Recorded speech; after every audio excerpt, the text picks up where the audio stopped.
మీడియాలో ప్రశాంత్ కిషోర్ కు fans ఎక్కువననే talk. రాజకీయ వ్యూహకర్తగా ఎదిగిన ప్రశాంత్ కిషోర్ పొలిటికల్ లీడర్ గా మారిపోయారు. బీహార్ లో జన్ సురాజ్ పార్టీని స్థాపించారు. త్వరలో జరగబోయే అసెంబ్లీ ఎన్నికల్లో రెండు కూటములకు గట్టి పోటీ ఇస్తున్నారన్న టాక్. అయితే ఈ మధ్య జరిగిన ఓ ఇంటర్వ్యూలో రేవంత్ పై చేసిన హాట్ కామెంట్స్ ఇప్పుడు సోషల్ మీడియాలో తెగ ట్రెండ్ అవుతున్నాయి. గతంలో బీహార్ ప్రజలను ఉద్దేశించి మాట్లాడిన రేవంత్ బీహార్ లో రోడీల పాలన నడుస్తోందంటూ కామెంట్స్ చేశారు. వాళ్లకు పాలన తెలియదన్నట్టు మాట్లాడారు రేవంత్.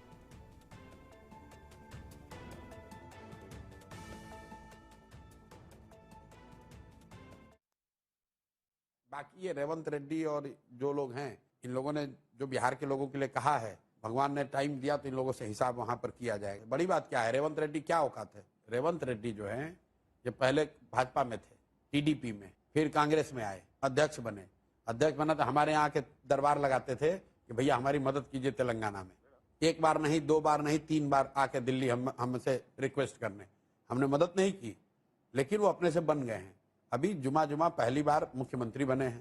इसकी हिम्मत है, कहता है कि बिहार के लोग का डीएनए तेलंगाना के लोगों से खराब है। तो खराब है तो अगली बार चुनाव होगा तो तुमसे मिलेंगे तेलंगाना में, तब पता चलेगा कि किसका खराब है किसका अच्छा है।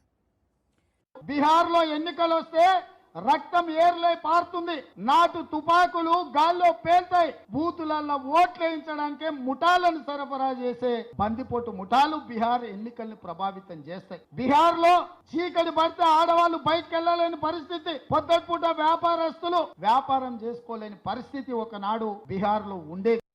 బిహార్ లో ఎన్నికలు వస్తే రక్తం ఏర్లై పారుతుంది, నాటు తుపాకులు గాల్లో పేల్తాయి, బూతులలో ఓట్లు వేయించడానికి ముఠాలను సరఫరా చేసే బందిపోటు ముఠాలు బిహార్ ఎన్నికల్ని ప్రభావితం చేస్తాయి. బిహార్ లో చీకటి పడితే ఆడవాళ్ళు బయటకు వెళ్ళలేని పరిస్థితి, పొద్దుపూట వ్యాపారస్తులు వ్యాపారం చేసుకోలేని పరిస్థితి ఒకనాడు బిహార్ లో ఉండేది.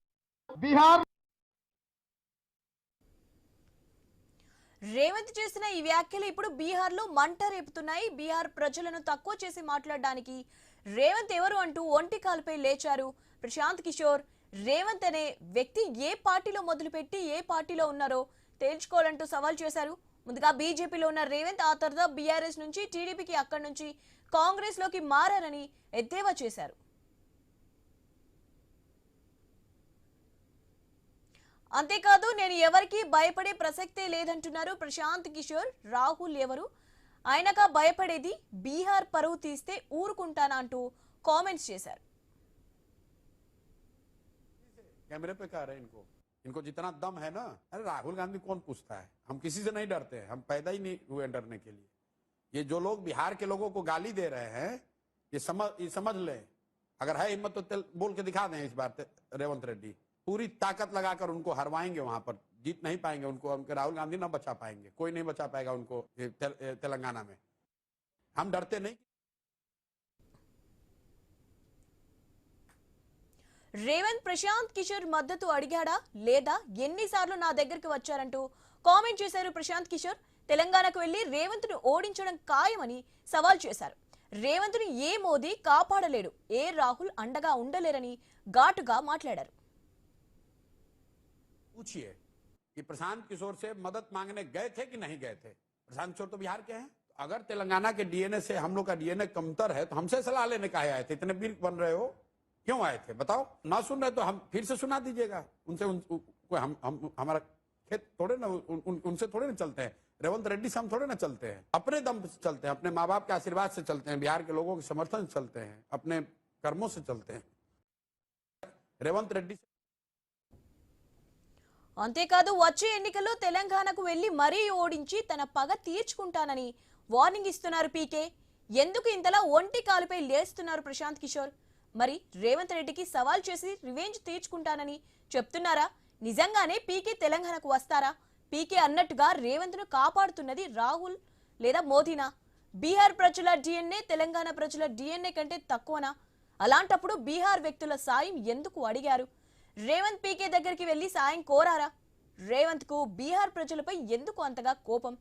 రేవంత్ బీహార్లను రౌడీలతో పోల్చారా? బీహారీలకు పని చేయడం చేత కాదా అన్న వివాదం నడుస్తోంది.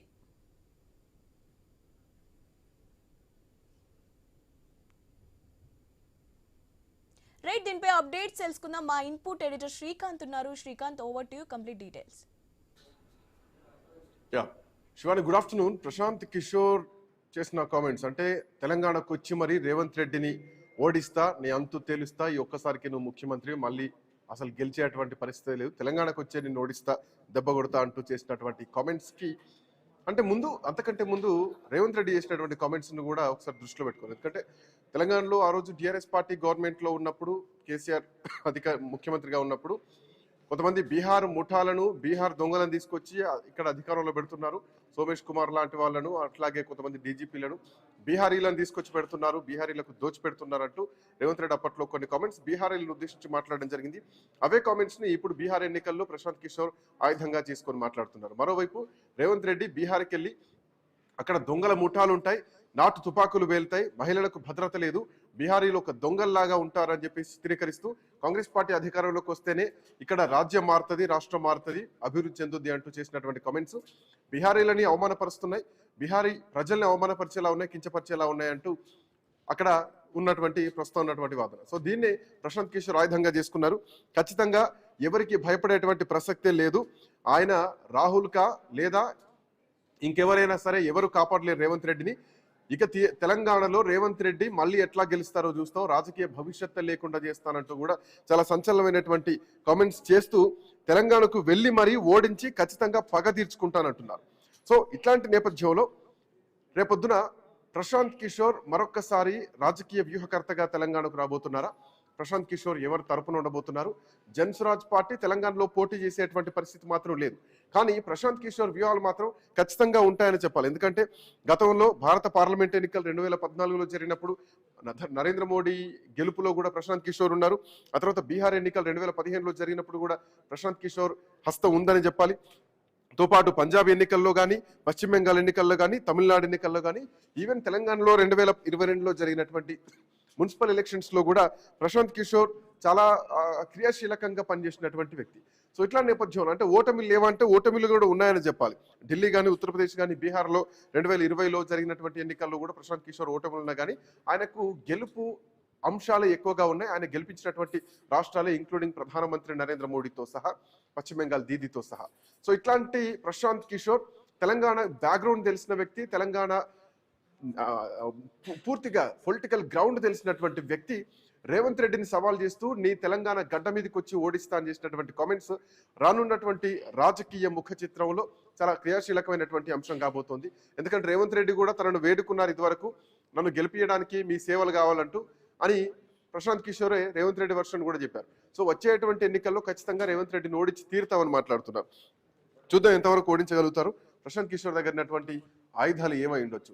రాహుల్ గౌడ్ గారు, కాంగ్రెస్ పార్టీ నాయకులు, బండ రామ్మోహన్ రావు గారు, ప్రముఖ విశ్లేషకులు మనతో పాటు ఉన్నారు. రాహుల్ గారు నమస్తే. నమస్కారం సార్. రాహుల్ గారు వినిపిస్తుందా? వినిపిస్తుంది సార్. మీ వాయిస్ మ్యూట్ లో ఉంది పీసీ.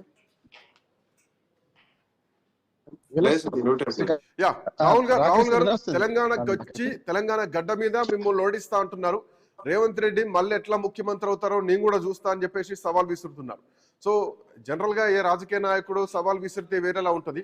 ప్రశాంత్ కిషోర్ లాంటి వ్యూహకర్త, వ్యూహాలు తెలిసిన వ్యక్తి రాజకీయ నాయకుడిగా అవతారం ఎత్తి ఈ రోజు తెలంగాణను టార్గెట్ చేసి మాట్లాడుతున్నారు. మీరు తెలంగాణ మోడల్ని బీహార్లో అమలు చేస్తే తెలంగాణను ఎగ్జాంపుల్ చేసి ప్రశాంత్ కిషోర్ అక్కడ రాజకీయాలు చేస్తున్నారు. రేవంత్ రెడ్డికి డైరెక్ట్ సవాల్ విసురుతున్నారు. ఎట్లా చూస్తున్నారు రాహుల్ గారు? ముందుగా మీకు ప్యానల్ పెద్దలకి, ఐ న్యూస్ వీక్షకులకు నమస్కారం సార్. ఇప్పుడు ఛాలెంజ్ విషయం ప్రశాంత్ కిషోర్ గారు, ఆ ఛాలెంజ్ మేము కూడా స్వీకరిస్తున్నాం. రాజకీయంగా ఎవరు ఓటమి గెలుపు సహజంగా జరుగుతూనే ఉంటది. గతంలో చూసుకున్నట్టుంటే మోడీని కూడా ఏదో చేద్దామని చెప్పి డైవర్షన్ గా తీసుకోపోయాడు. కానీ ఇప్పుడు ఈ రోజు మోడీ దగ్గరనే ప్రశాంత్ కిషోర్ ఉండి మోడీని గెలిపించేటట్టు దిశకు తీసుకోపోయాడు. సో రాజకీయాలలో ఉంటాయి. ఆయన ఛాలెంజ్ కూడా మేము స్వీకరిస్తున్నాం.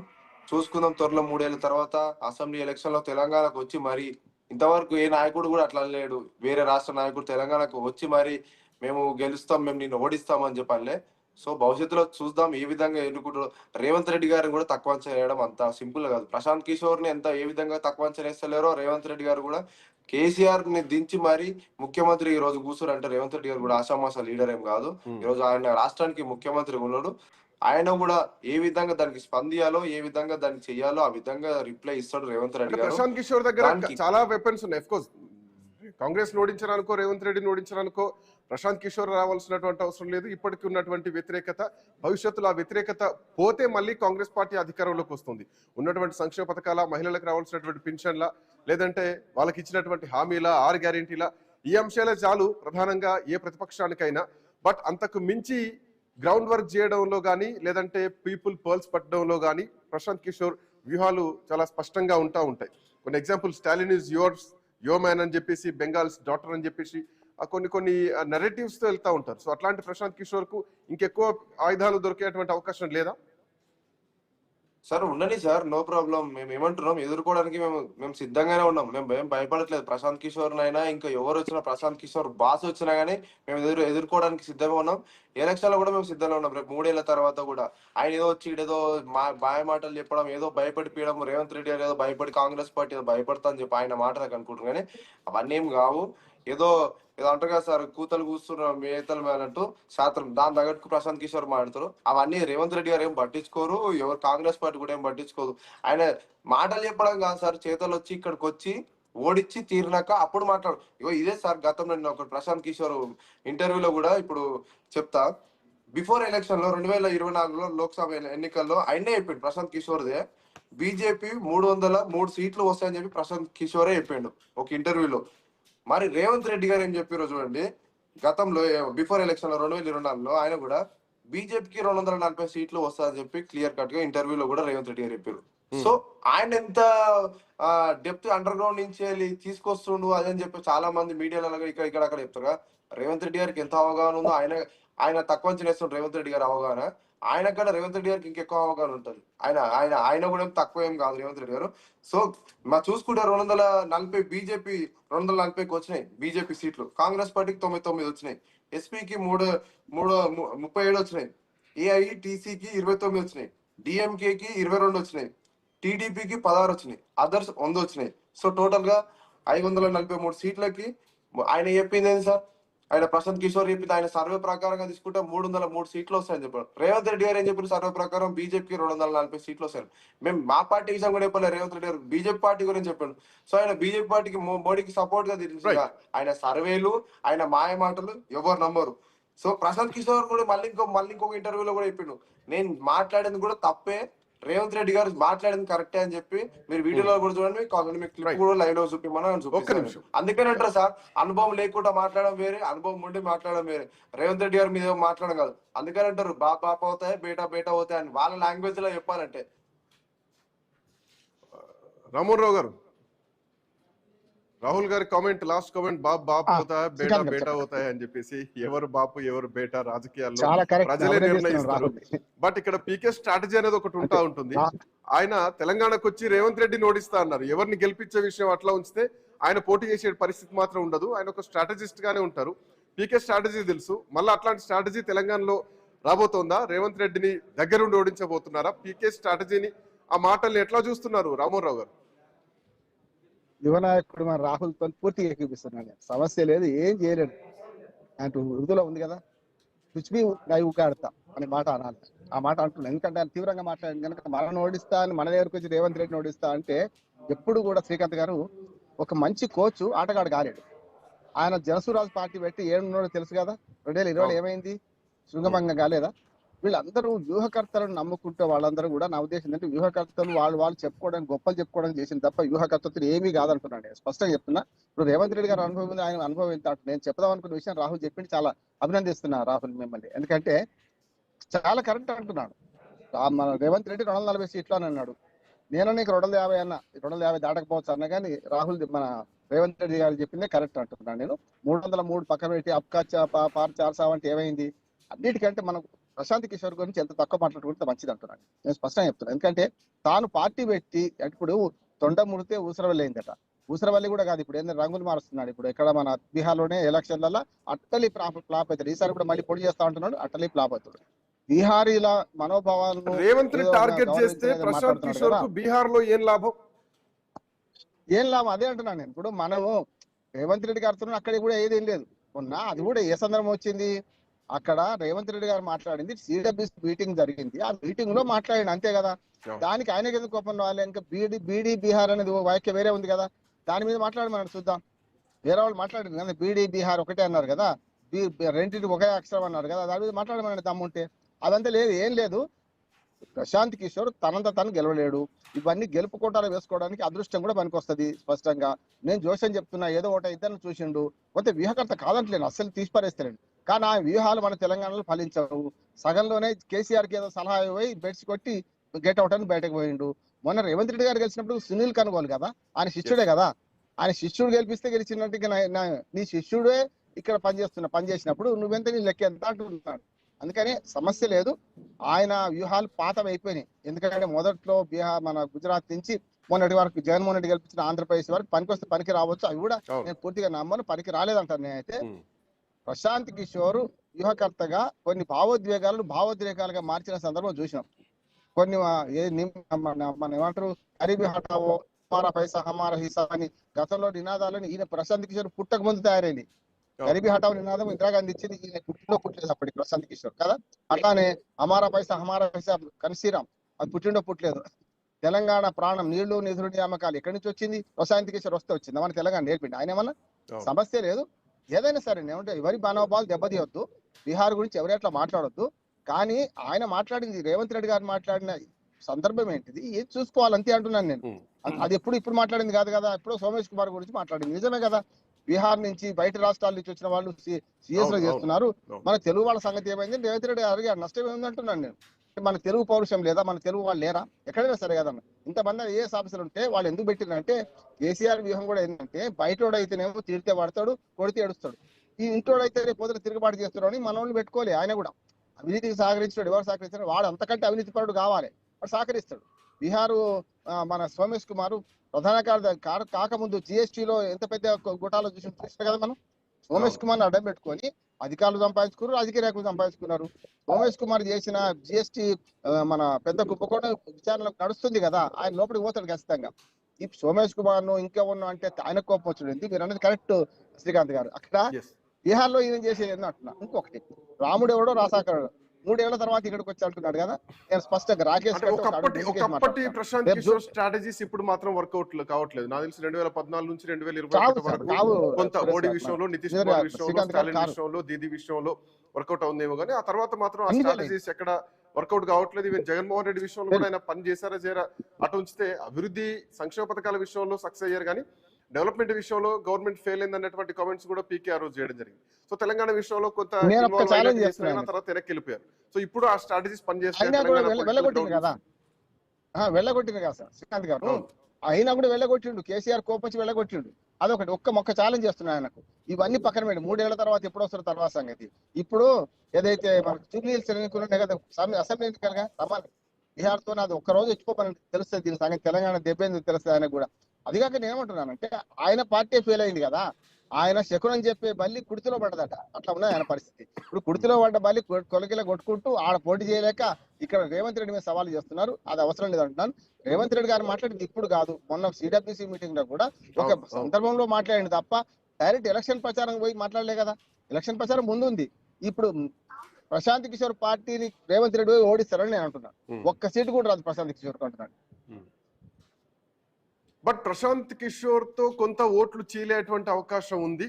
ఆయన రేపొద్దున గేమ్ చేంజర్ కాబోతున్నారు. బీహార్ ఎన్నికల్లో 8 నుంచి 10% సీట్లు రాబోతున్నాయి. సో ఇప్పుడు తెలంగాణ టార్గెట్, ఎందుకంటే ఇక్కడ కాంగ్రెస్ పార్టీ కూడా తెలంగాణ మోడల్ ని బీహార్ లో చూపిస్తోంది. ఇక్కడ రిజర్వేషన్లు చేపించాం, ఇక్కడ 42 రిజర్వేషన్ ఇచ్చేసాం అని చెప్పి ఈ ప్రచారాన్ని అక్కడ చేస్తున్నాయి. పాటు అన్ని వార్తా పత్రికల్లో కూడా, ప్రధాన పత్రికల్లో అడ్వర్టైజులు కూడా నడుస్తున్నాయి. సో ఇట్లాంటి నేపథ్యంలో ఈ కామెంట్స్ బీహార్ ఎన్నికల్లో ప్రశాంత్ కిషోర్ కి కొంత మైలేజ్ ఏమైనా పెంచుతుందా, కొంత ఓట్లు ఏమైనా చీల్చేటువంటి అవకాశం ఉండొచ్చా? ఏం పెంచారు పెద్దగా. ఆ ఉద్దేశం అయితే తెలంగాణ ముఖ్యమంత్రి ఏదో అన్నాడని చెప్పి బీహార్ లో ఫీల్ అయ్యేటోడు చేసేది. ఈయన రెచ్చగొట్టి సినిమాలు ఉంది కదా, మీ భార్య అనుకో నా భార్య అనుకోని మీ భార్యను ముద్దించుకున్నా అని, ఇక్కడ కొంగు పట్టుకున్నా అని చెప్పి మొత్తం ప్రచారం చేస్తున్నాడు. అట్లే ఉంది. ఈయన ఏం చేయాలంటే బీహార్ ప్రజలు రెచ్చగొట్టాలి. కానీ రేవంత్ రెడ్డికి బీహార్ ప్రజలకి ఏం సంబంధం, ఎందుకు రెచ్చిపోతారు అంటున్నాను నేను. ఒక్కొక్క మాట చెప్తాను. ఇప్పుడు బీహార్ లో జరగబోయేది మీరు అన్నట్టు, ఒకవేళ చెడగొట్టడానికి మనకు వస్తాడు, దేనికి మన దగ్గర కాదు. బీహార్ లో ఎట్లా చెడగొడతారంటే, సీట్లు ఓట్లు చీల్చడం వల్ల అటు కాంగ్రెస్ కే నష్టం చేస్తారు. ఎట్లాగూ ప్రశాంత్ కిషోర్ చేసే నష్టం అంతే కాంగ్రెస్ చేస్తారు. అక్కడ ఎందుకంటే మోడీకి వ్యతిరేకమే కదా ప్రశాంత్ కిషోర్. ఎట్లా అవును. బీహార్ మన ముఖ్యమంత్రి వ్యతిరేకమే కదా. ఎవరికి సహాయం చేస్తాడు అంటే ఎవరి ఓట్లు గెలుస్తాడు? అయితే తేజస్వి యాదవ్ ఓట్లు గెలుస్తాడు, లేకపోతే కాంగ్రెస్ ఓట్లు గెలుస్తాడు. దానివల్ల అవును. చెడగొట్టే ప్రయత్నం చేస్తాడు. కానీ ఆయన ఓట్ల వల్ల పెద్దగా చెడిపోయేది ఏం లేదు. సంకీర్ణ ప్రభుత్వాలకు అలవాటు పడ్డది బీహార్. ఒకటే సీటు కదా తేజస్వి యాదవ్ కు బీహార్ మన బీజేపీకి ఎంత తేడా? ఒక్క సీటే తేడా కదా. ఒక సీటు వీళ్ళకి తక్కువ వచ్చింది, బీహార్ లో తేజస్వి యాదవ్ కు ఎక్కువ వచ్చింది. అయినా సరే ముఖ్యమంత్రిగా నితీష్ కుమార్ పెట్టుకున్నారు. నేను ఏమంటున్నాను, బీహార్ లో సంకీర్ణ రాజకీయాలు కాకుండా రెండు పార్టీల మధ్య నడుస్తున్నది. ఈ రెండు పార్టీలు ఎవరు ఒక్క సీట్ ఎక్కువ గెలుచుకుంటే వాళ్ళదే ప్రభుత్వం. నితీష్ కుమార్ కూడా ముడిలేని కడుముంతా ఎటు పోతాడో తెలియదు. రేపు పొద్దున తేజస్వి యాదవ్ కు 4 సీట్లు ఎక్కువ వస్తే ఇటు చేరి కూడా నేనే ముఖ్యమంత్రి కావాలని అంటాడు. కానీ ఇక్కడ చెల్లవు. తేజస్వి యాదవ్ ఎట్టి బస్సులో ఆయన ఒప్పుకోడు. ముఖ్యమంత్రిగా ఒక మంచి పని చేసింది కాంగ్రెస్ పార్టీ ఏంటంటే తేజస్వి యాదవ్ మా ముఖ్యమంత్రి అభ్యర్థిని ప్రకటించింది, కరెక్ట్ అంటున్నాడు. దానివల్ల వ్యూహం మార్చింది. మీ ముఖ్యమంత్రి ఎవరో అని విమర్శించే బదులు మా ముఖ్యమంత్రి ఫలానా వాడని చెప్పి ఎన్నికలకు ముందుకెళ్తుంది. రేపో ఎల్లుండి ఎన్నికల షెడ్యూల్ వస్తుంది కదా. ప్రశాంత్ కిషోర్ కి ఒకటే ఛాలెంజ్ ఏంటంటే మన తెలంగాణలో రేపు జూబిలీస్ ఉప ఎన్నిక వస్తుంది. 1-2 రోజులు వచ్చి చూపెట్టడానికి చూడ ఆయన ప్రతాపం చూపెట్టమని చూద్దాం ఏం జరుగుతుందో. బట్ రాహుల్ గారు ఇప్పటికే అక్కడ ఆర్జేడీ కూటమితో కాంగ్రెస్ పార్టీ ఎన్నికలకు వెళ్తోంది. సో ఇట్లాంటి నేపథ్యంలో అంటే తేజస్వి యాదవ్ ముఖ్యమంత్రి కాబోతున్నారు, రేపొద్దున ఆర్జేడీ కూటమి గెలవబోతోంది. సో ఈ గెలిచేటువంటి క్రమంలో భారతీయ జనతా పార్టీ కొంత గ్రాఫ్ వెనకబడి ఉంది, గెలవడానికి శతవిధాల ప్రయత్నం చేస్తున్నా కానీ ఇట్లాంటి క్రమంలో రేవంత్ రెడ్డిని ఒక తెలంగాణ మోడల్ గా అక్కడ ఎన్నికల ప్రచారంలో మీరు తీసుకెళ్తున్నారు. బట్ అదే రేవంత్ రెడ్డిని టార్గెట్ చేస్తూ కామెంట్ చేస్తున్నారు ప్రశాంత్ కిషోర్. సో గెలిచేటువంటి పార్టీ పైన గెలవబోతున్నారన్నటువంటి కూటమి పైనే చేస్తున్నటువంటి విమర్శలు సో అక్కడ ఓటు బ్యాంకు దెబ్బతీ అనుకుంటున్నారా? ఎట్లా చూస్తున్నారు సార్? ఎన్ని ప్రయత్నాలు ఎందుకంటే ఇది చేసినా బీహారీ అసలు సెంటిమెంట్ పైన డిపెండ్ అయింది. డిఎన్ఏలో తెలంగాణ డిఎన్ఏ కంటే బీహార్ డిఎన్ఏ ఏం తక్కువ అని చెప్పేసి ప్రజల సెంటిమెంట్ తో మాట్లాడుతున్నారు. సార్ అది ప్రజల సెంటిమెంట్ అని వాళ్ళు ప్రజలు తీసుకోక ముందుకి ఈయన ప్రశాంత్ కిషోర్ తీసుకుంటుండు. వాస్తవానికి ఆయన ఏదో చెప్పాలని ప్రజల్ని బీహార్ ప్రజల్ని ఏదో వాళ్ళని బాధ పెట్టాలని కాదు సార్. ఒక రాష్ట్రానికి ఒక ముఖ్యమంత్రి ఉండి ఆ రాష్ట్రానికి వెళ్తే అక్కడ ఉండి దాని గురించి చెప్పిండు జస్ట్. గానీ వాళ్ళని ఏదో ప్రజల్ని తక్కువ చేసి బీఆర్ అంటే చులకన చేసే విధంగా రేవంత్ రెడ్డి గారు లేదు. ఏదో ఒక రాష్ట్రాన్ని ఇంకో రాష్ట్రం చులకన చేసే విధంగా కాదు. సో అవి ఆ పాయింట్ గా వాళ్ళకి తప్పుగా అర్థమైతే రేవంత్ రెడ్డి గారు అయినా మా పార్టీ అయినా ఒక దేనికంటే దానికి సిద్ధం. కానీ రేవంత్ రెడ్డి గారు ఏ స్టాండ్ లో మాట్లాడిండో వాళ్ళు అర్థం చేసుకోకుండా బీఆర్ ప్రజలను రెచ్చగొట్టే విధంగా ప్రశాంత్ కిషోర్ చేస్తుండు. కానీ అక్కడ ఉన్న కాంగ్రెస్ పార్టీ నాయకులైనా ఇతర పార్టీ నాయకులైనా మరి వాళ్ళందరూ ఎందుకు రెచ్చిపోవట్లేదు సార్? మరి అదే రేవంత్ రెడ్డి కాంగ్రెస్ పార్టీ నుంచి అలా ముఖ్యమంత్రి అయింది కదా. కాంగ్రెస్ పార్టీ నాయకులు లేరా బీఆర్ లో? అక్కడ పిసిసి లేదా? ఇంకా వేరే పార్టీ నాయకులు లేరా? వాళ్ళందరూ రెచ్చిపోకుండా ప్రశాంత్ కిషోరే దాన్ని లేపుకొని డిఎన్ఏ తక్కువ వేసిండు బీఆర్ అని చెప్పి తెలంగాణది ఎక్కువ అంటున్నారు. అంటే ఆయన అన్న దాంట్లో తప్పేమున్నది? ఉన్న వాస్తవంలో చెప్పిండేమో, ఉన్న వాస్తవాల్లో దాన్ని ఒక సందర్భంలో చెప్పింది. కానీ ప్రజలను తక్కువ అంచనా వేసి అక్కడ రాష్ట్రాన్ని తక్కువ అంచనా వేసి విధంగా కాదు.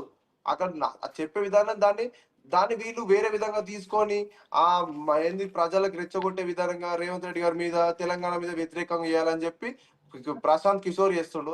గతంలో కేసీఆర్ కాడ కూడా ఉండి ఎన్నో సర్వేలు చేయించాడు, ఎన్నో ప్రయత్నాలు చేసిండు 3వ సారి అధికారం రావడానికి, కేసీఆర్ ముఖ్యమంత్రి చేయడానికి. ఏది చేతగాక పోయి సపరేట్ ఇంట్లో కూర్చుండు ప్రశాంత్ కిషోర్. ఈ రోజు రేవంత్ రెడ్డి గారి ముందు మాట్లాడతాడా సార్? ఈ రోజు మా రేవంత్ రెడ్డి గారు అంటే గతంలో 3 సార్లు పోయి ఆయన అడిగి నేనే ముఖ్యమంత్రిని కావాలి, నువ్వు నాకు సలహాలు ఇవ్వాలని చెప్పి మరి మాకు సపోర్ట్ చేయలేడు. మరి మాకెందుకు సర్వే చేయలేడు? కాంగ్రెస్ పార్టీ ఓడిపోతే తెలంగాణ అని చెప్పి నేను సర్వే చేసిన అని చెప్పి ఇంటర్వ్యూలలో మీడియాలలో చెప్పిన ప్రశాంత్ కిషోర్ ఈ రోజు సిగ్గేస్తుంది సార్. ఈరోజు ప్రశాంత్ కిషోర్ ఇట్లా మాట్లాడుతుంటారు రేవంత్ రెడ్డి గారి మీద.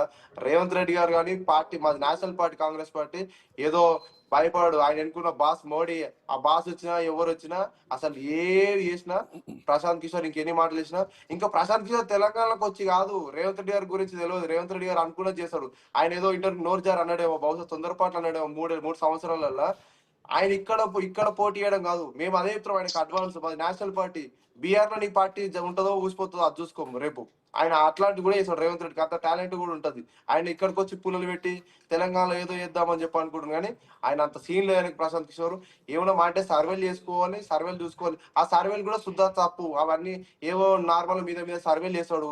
ఆ సర్వేలు చేసి మీడియా ముందరికి వచ్చి ఇది గెలుస్తుంది అది గెలుస్తుంది అంటాడు.